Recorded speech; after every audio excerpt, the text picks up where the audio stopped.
Thank you Isha For what? For this change. और आज मेरा यकीन मजीद बढ़ गया है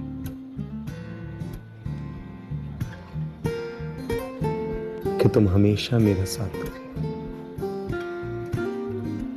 हाँ अम्मा, मैं हमेशा तुम्हारा साथ दूंगी। मुझे इस रिश्ते को निभाना है आखिरी सांस तक, चाहे कोई भी मुश्किल आ जाए। रिश्ते वही निभाते हैं जिन्हें साथ रहना हो, और मैं तुम्हारे साथ रहना चाहती हूँ।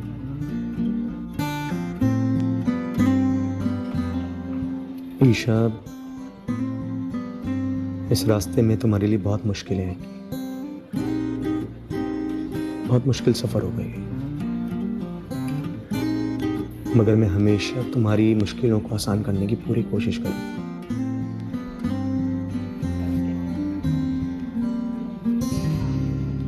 बस तुम मुझ पे भरोसा रखना। मेरी मोहब्बत एक लम्हे के लिए भी तुमसे दूर नहीं होगी, आई प्रॉमिस। मैं जानती हूँ अम्मा, और इसी भरोसे के सहारे मैं यहाँ तक आई हूँ। मैं कोशिश करूंगा कि तुम्हारा यकीन ना टूटने दूं, मगर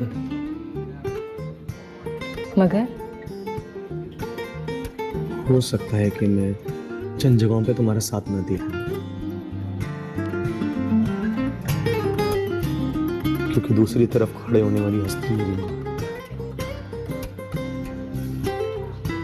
मुझे उनका हुक्म हर हाल में मानना,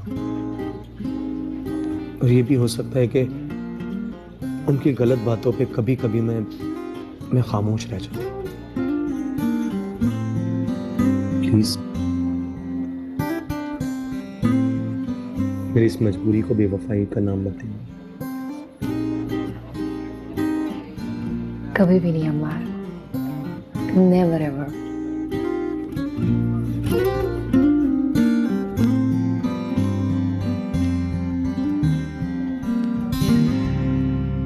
मुझे सिर्फ इतनी बात का जवाब दो सबा कि तुमने उससे लिफ्ट ली क्यों? अम्मी, मैंने लिफ्ट नहीं ली। हड़ताल थी और सारा रास्ता सुनसान था, इसलिए मजबूरन। मजबूरन? क्या मजबूरन? तुम पहली बार यूनिवर्सिटी गई हो, पहली बार इस शहर में हड़ताल हो रही है। थोड़ी देर तुम वेट करती तो तुम्हें कोई ना कोई गाड़ी मिल जाती। अम्मी, अम्मी मगर। चुप रहो तुम।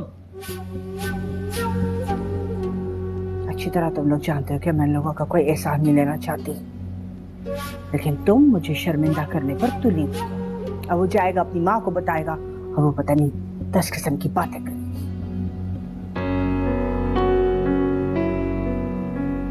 ऐसा कुछ नहीं होगा अम्मी, कोई इसने जानबूझ के तो नहीं किया ना। आप बिला वजह टेंशन ले रही हैं। मैं टेंशन नहीं ले रही हूँ। जानती हो ना कि वो तुम्हारे भाई की ससुराल है, और ससुराल वालों से कितना मोहतात रहना चाहिए। अभी तो शादी नहीं हुई है, और मैं नहीं चाहती कि वो हमारे बारे में गलत अंदाजे लगाएं। ऐसा नहीं होगा। अलिश्बा का भाई एक समझदार और सुलझावा लड़का है। उस दिन मंगनी के रोज काफी देर मेरी उससे बात हुई थी। आप बिला वजह उससे बदगुमान हो रही। हाँ अम्मी, और आपको पता है उसने पूरे रास्ते मुझसे कोई बात नहीं की। बेचारा सिर्फ एड्रेस पूछ रहा था, और बस। लाख सुर्ख आपके पर लगे हो उसमें। है तो वो अलिश्बा का भाई, इसलिए उससे ज्यादा जान पहचान बढ़ाने की जरूरत नहीं है, समझी तुम?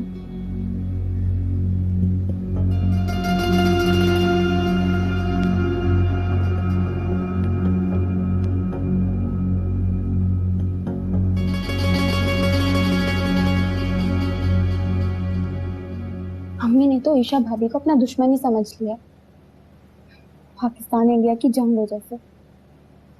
तुम कुछ ज्यादा ही नहीं बोलना शुरू। चुप हो जाओ, सुन लिया तो मुसीबत आ जाएगी।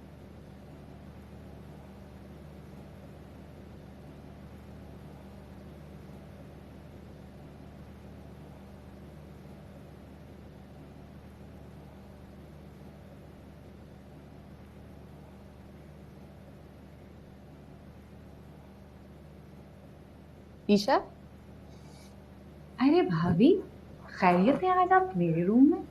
हाँ खैरियत ही है। दरअसल ईशा, मुझे तुम्हारा वो सीके वाला ब्लैक टॉप चाहिए था। मेरे फ्रेंड्स ने एक पार्टी थ्रो की है। मैं जानती हूँ तुम्हें वो ब्लैक टॉप बहुत पसंद है ईशा, लेकिन मेरे फ्रेंड्स ने थीम जो है वो ब्लैक रखी और मेरे पास कोई ब्लैक टॉप नहीं है। कोई बात नहीं भाभी, आप मेरे वार्डरोब से ले लें। Thanks dear. तुमने तो मेरा बहुत बड़ा मसला हल कर दिया।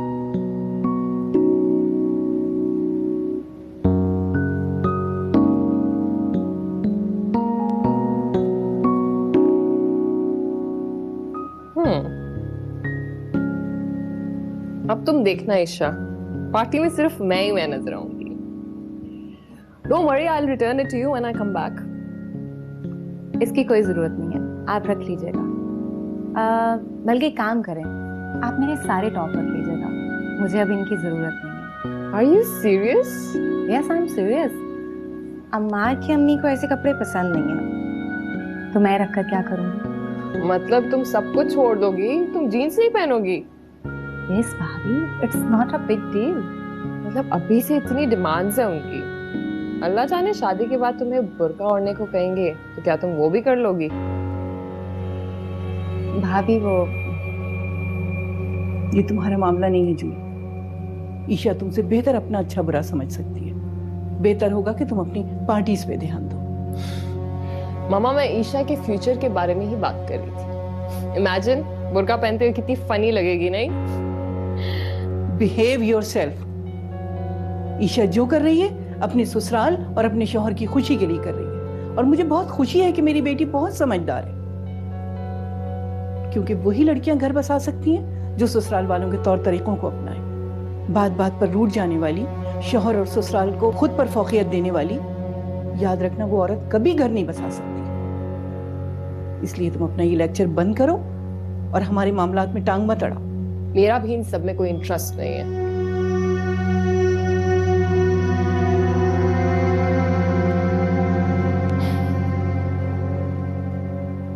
आप खड़ी क्यों है? बैठ जाए ना। बैठ जाएं। मॉम प्लीज बैठ जाएं। अब बताएं क्या बात थी?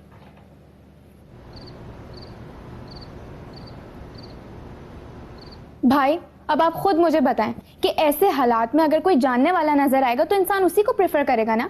किसी अननोन इंसान पे तो भरोसा नहीं कर सकता। और अम्मी ने तो मुझे इतना डांटा है, इतना डांटा है, इतना ज्यादा डांटा है जैसे मैंने कोई जुर्म कर दिया हो। तो कोई बात नहीं बेटा, तुम अम्मी के नेचर को जानती हो, वो मोहतात तबीयत की है। मोहतात रहना और बात है, शक करना और बात है। वो साफ साफ उस शरीफ इंसान पे शक कर रही थी, जैसे उसने मुझे अगवा कर लिया हो। फजूल ना बोलो, जो भी आता है मुंह में बोलती रहती हो।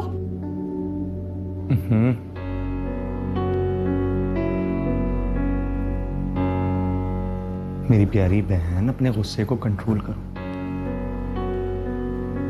और ये कौन सी पहली बात है, हमारे घर में इस तरह के वाकयात होते आए हैं। भाई, पता नहीं अम्मी को कब समझ आएगी। हाँ, तुम तो हम सबकी दादी अम्मा हो ना, तुम्हें सारी बातों की समझ है, हमें बिल्कुल समझ नहीं है, हैं? ऊट पटांग बोलती रहती, भाई से कुछ समझ नहीं है। हाँ, तुम्हारी तरह बुजदिल जो नहीं हूँ, इसलिए तुम्हें मेरी बातें ऊट पटांग लगती हैं। सबा, गुड्डा, वालिदैन औलाद का हमेशा अच्छा सोचते हैं, उन्हें अच्छी बातें समझाते हैं। तुम्हें अभी तो अम्मी की बातें बुरी लग रही हैं, लेकिन आई एम श्योर आगे चल के तुम उनकी ये बातें याद रखोगी।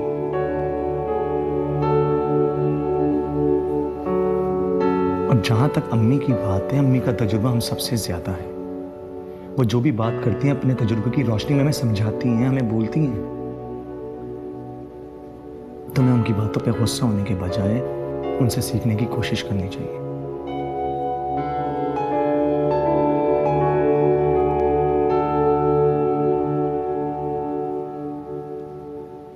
और जहां तक आशान की बात है, आशान एक तमीज़दार लड़का है, मैं उसे जानता हूं। अच्छा चलो, मैं अम्मी को समझाऊंगा कि वो उसके बारे में गलत ना सोचे, और उम्मीद रखता हूं कि आशान भी अपने घर में ये सारी बातें नहीं करेगी। भाई, आप ऐसा बिल्कुल मत कीजिएगा। वरना अम्मी यही समझेंगी कि अपने होने वाले साले की अभी से तरफदारी कर रहा है मेरा बेटा।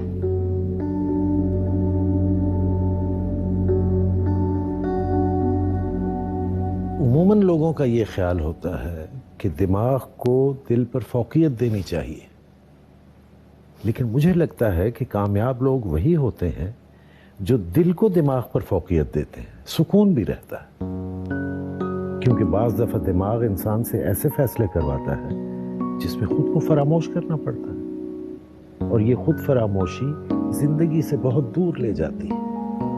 इंसान महज मशीन बन के रह जाता है। इसीलिए पापा मैंने अपने दिल की मानी। मैं बहुत सुकून में हूँ, मुझे कोई दुख नहीं है। जानता हूँ, और इसीलिए हमने अपनी बेटी का साथ दिया। यूं ही मुस्कुराती रहो, है ना? अरे भाई, मुझे लगता है देर हो गई है खाने पर। इंतजार हो रहा होगा चीफ मार्शल लॉ एडमिनिस्ट्रेटर जो है। आ जाओ आ जाओ आ जाओ आ जाओ आ जाओ।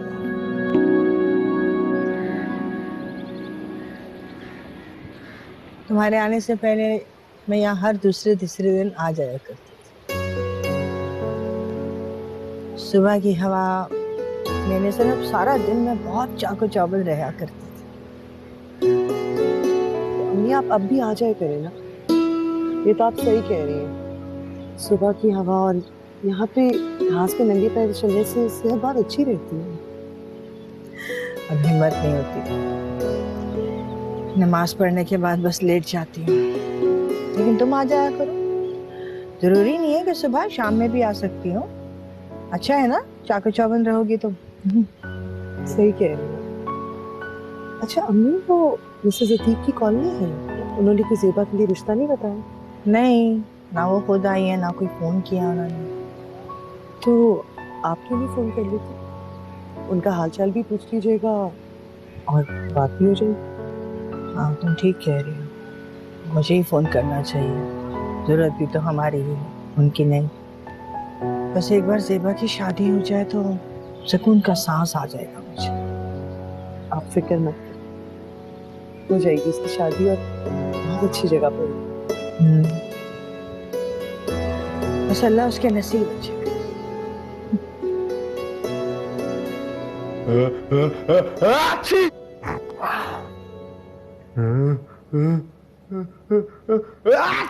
क्या हुआ मेरा बच्चा हादी? क्यों इतनी छींकें आ रही है तुम्हें? हाँ, क्यों आ रही है?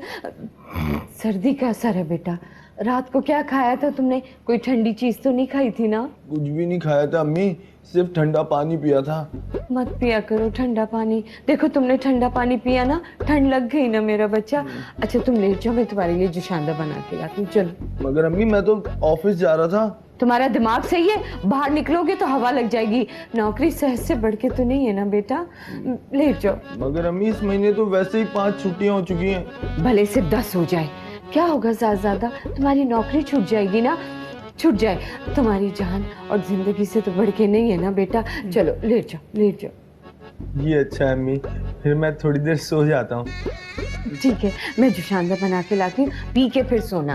हाँ लेट जा मेरा बच्चा, लेट जा। और हाँ भारी है, चल मेरा बच्चा लेट ले आराम से, मैं बना के ला रही हूँ। अच्छा जूता मैं आके उतारूंगी, ठीक है ना?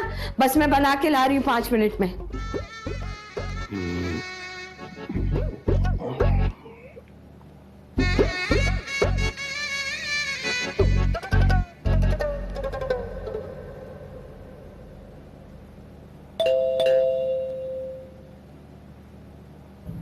इतनी सुबह सुबह कौन आ गया?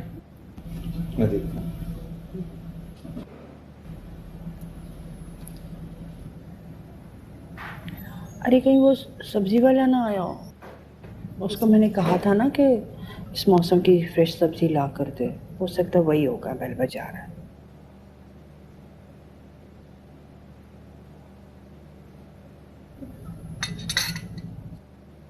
अस्सलाम वालेकुम। वालेकुम अस्सलाम।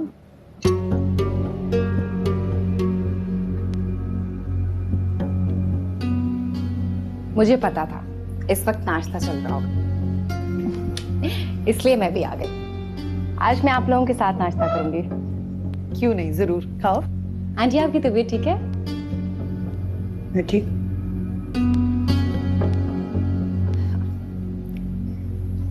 चाय?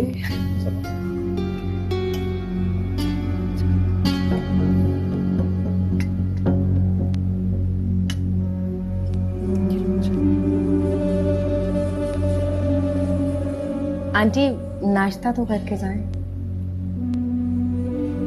कर लिया मैंने, और गुंजाइश नहीं है।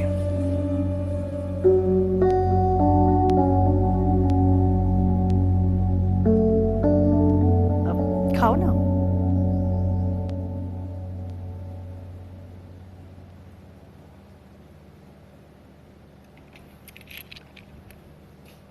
क्या हुआ नाजिया? क्या फिर जूही से बहस हो गई? नहीं भाई, तो फिर अम्मार की अम्मी का फोन आया था। इतनी सुबह सुबह? खैरियत तो है? पता नहीं हमारी ईशा को कब समझ आएगी।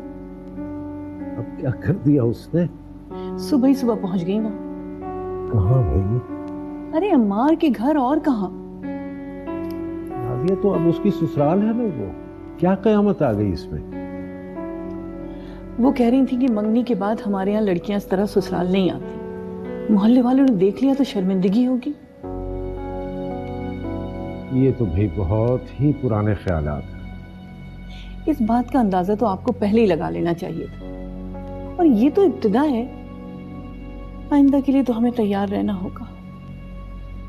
वो तो अपनी आदतें बदलेंगी नहीं, हमें को अपने तौर तरीके बदलना होंगे। मैं सोची हूँ शाम को उनके घर चलूं, शादी की बात करती हूँ। ये शादी जितनी जल्दी हो जाए अच्छा, वरना ये छोटी छोटी बातें तो रिश्तों को कमजोर कर देती हैं। कहती तो तुम ठीक हो, लेकिन नाजिया देखो अभी मंगनी को दिन ही कितने हुए हैं, और हम शादी की तारीख लेने पहुंच जाएं, कहीं बुरा ही ना मान जाएं वो। बुरा लगने की कौन सी बात है, चल के देखते हैं। अच्छा, अभी तो मैं ऑफिस जा रहा हूँ, शाम को आके मशवरा कर लेते हैं क्या करना है। ठीक है, खुदा हाफिज।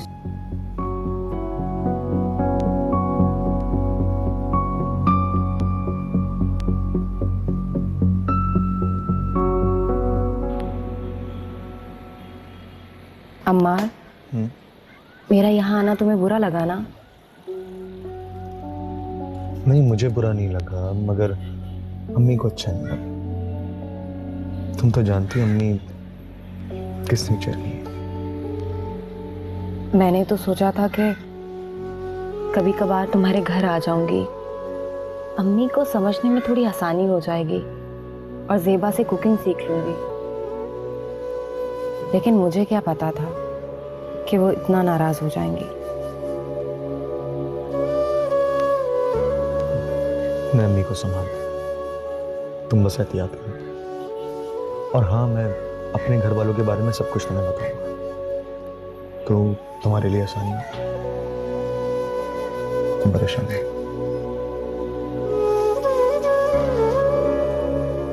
ईशा, ईशा मुझे देखो, देखो तो